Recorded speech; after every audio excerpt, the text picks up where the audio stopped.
नमो विष्णुपदाय कृष्णपृष्ठाय भूतले श्रीमते भक्तिवेदांत स्वामीति नामिने नमस्ते सारस्वते देवे गौरवाणी प्रचारिणे निर्विशेष शून्यवादी पाश्चात देशतारिणे जय श्री कृष्ण चैतन्य प्रभु नित्यानंद श्री अद्वैत गदाधर शिवासादि गौर भक्त वृंद हरे कृष्णा कृष्णा कृष्णा हरे हरे हरे राम राम राम हरे हरे हरे कृष्णा।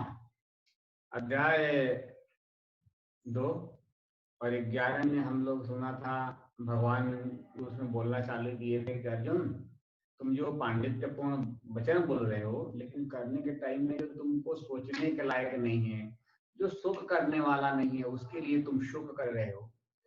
उसके बाद भगवान ने 2 श्लोकों में उसका शंका जो है, उसका मन का जो शंका है उसको दूर करने के लिए 2 श्लोक में भगवान बता रहे हैं, कह रहे हैं न तमेवाहम जातनाशम न त्वं नेने जनाधिपा न चैव न भविष्यामः सर्वे भयामतः परम।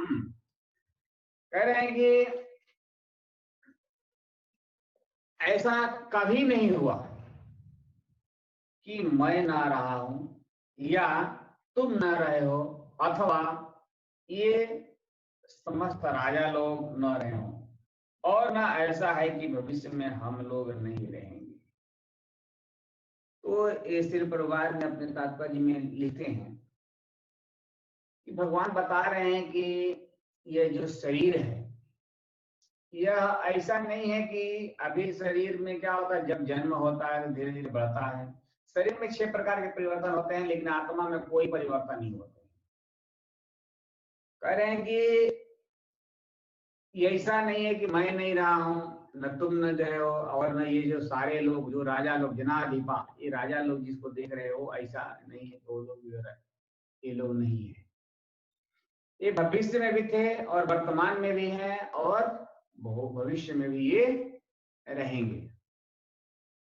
तो उदाहरण देकर समझाते हैं, जैसे वेदों में बताया जाता है कि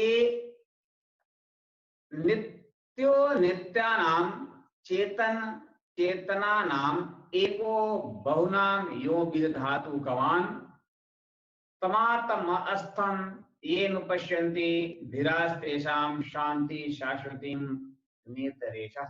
कठोपनिषद 2.2.23 में बता रहे हैं कि भगवान कहते हैं कि स्वयं अर्जुन युद्ध भूमि में एकत्र सारे जो राजा लोग हैं उनको देख करके क्या हो गए थे, वह मोहित हो गया था कि अपने गुरु अपने भीष्म पितामह को कैसे मैं मार सकता हूं, कैसे अपने गुरु के पास मैं पलट कर उनके पास बाण चलाऊंगा। ये सारे शंका को दूर करने के लिए भगवान ने 12 और 13 श्लोक में समझा रहे हैं, बता रहे हैं कि मनुष्य का या हर जीवों का कर्म फल के अनुसार ही उसकी शरीर उसको मिलता है, और साधु पुरुष जो एक ही ईश्वर के भीतर और बाहर देख सकते हैं और वही लोग शांति प्राप्त कर सकते हैं। जो अलग अलग देखते हैं, शरीर को देख करके जो आपके मन में ये विचार उत्पन्न हो रहा है कि मेरे गुरु हैं, मेरे भीष्म पितामह हैं, मैं उनके पास कैसे पलट के बाण चलाऊंगा, इसी संशय को, इसी जो शंका को दूर करने के लिए भगवान ने श्लोक में बताते हैं कि ऐसा नहीं है कि भविष्य में ये लोग नहीं थे और भूत में नहीं थे और भविष्य में नहीं रहेंगे। अर्थात जिस तरह से हम लोग सोते हैं, निद्रा में जब सोते हैं तो सोने के पहले हम रहते हैं और फिर जगने के बाद हमको मालूम पता होगा कि हाँ मैं सोया था, लेकिन बीच की स्थिति हमको मालूम नहीं होती। जब निद्रा में से जगते हैं तब हमको मालूम पड़ता है कि हाँ इसका मतलब ये पहले भी था और अभी था। उसके बाद 13 नंबर में श्लोक में भी बता रहे हैं कि देहिनो अश्विन यथा देहे कौमारम जौनम जरा तथा देहांतर प्राप्ति धीरस्त्र न मुह्यते। शरीर के बारे में बताते हैं कि जिस तरह से शरीर में परिवर्तन होते हैं, यथा देहिनो,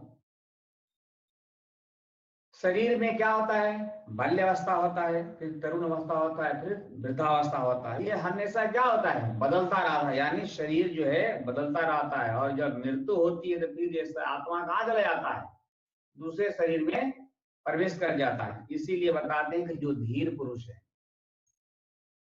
वो कभी भी, धीर वह है जो आत्मा, परमात्मा और भौतिक अध्यात्मी का जो पूर्ण ज्ञान जिसके पास होता है वही धीर है। तो धीर जो व्यक्ति होते हैं ऐसे परिवर्तन से कभी वो क्या होते हैं, मोहित नहीं होते हैं। लेकिन तुम तो पांडित्य पूर्वक पूर्ण केवल बातें कर रहे हो, लेकिन तुम मोहित हो रहे हो।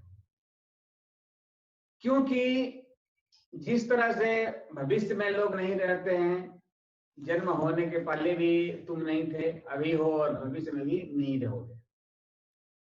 न चैव न भविष्यामः, कहे कि ऐसा नहीं है कि वो भविष्य में नहीं रहेंगे, यानी आत्मा रहेगा, क्योंकि यह शाश्वत जो स्वरूप है भगवान का अंश है, इसके लिए वह निश्चित रूप से वह हमेशा के हमेशा वो रहेंगे। शरीर में परिवर्तन होते हैं लेकिन आत्मा में कभी परिवर्तन नहीं होते हैं। बता रहे हैं कि जिस मरने के बाद भी ये सूक्ष्म जो शरीर है, आत्मा के साथ साथ मन, बुद्धि और अहंकार ये साथ साथ जाते हैं, लेकिन ये जो शरीर है ये ज्यों के त्यों रह जाते हैं। यह स्थूल शरीर है, सूक्ष्म कर्म के कारण ये शरीर जो है, शरीर में जिस तरह से परिवर्तन होता है, बाल्यावस्था, तरुणावस्था और वृद्धावस्था, उसके बाद फिर मृत्यु होता है, मृत्यु के बाद फिर दूसरा शरीर होता है। यह केवल शरीर की परिवर्तन होता है, लेकिन आत्मा का परिवर्तन यह नहीं रहता है। उसके बाद बताएंगे कि आत्मा को न कोई मार सकता है, न कोई जला सकता है, न हवा तूफान कर सकता है। तुम आखिर शोक किसके लिए कर रहे हो? ये भी नहीं है कि तुम अगर इन लोगों को नहीं मारोगे तो ये नहीं मरेंगे, उस समय भी ये मरेंगे। और उठो, अपना धनुष उठाओ और उनके मार करके तुम जस प्राप्त करो। इस शरीर सबसे पहले भगवान ने अध्याय 2 गीता में जब चालू किए तो उसमें सबसे पहले ज्ञान किसका दे रहे हैं? आत्मा का दे रहे हैं कि ये शरीर और आत्मा जो है यह अलग अलग वस्तु है। और ज्यों ज्यों हम लोग आगे के अध्याय में जाएंगे उसमें बताया कि ये शरीर जो है 24 तत्वों से बना हुआ है, ये सब अलग अलग कार्य करते हैं। तो सबसे पहले भगवान ने इसमें आत्मा के बारे में ज्ञान दे रहे हैं, बता रहे हैं कि उसमें ये नहीं है कि तुम्हारा ही परिवर्तन होता है, इसमें जो देवता लोग उसका भी परिवर्तन होता है, पशु पक्षी सबका शरीर मिलता है और सब में ये क्या होते हैं, परिवर्तन होते रहते हैं। यह प्रकृति का आदत है, प्रकृति के कारण ये क्या होते हैं, शरीर में ये परिवर्तन आते हैं। यानी शरीर का परिवर्तन होता है, आत्मा का परिवर्तन नहीं होता है। इसी चीज को दूर करेंगे। हरे कृष्ण।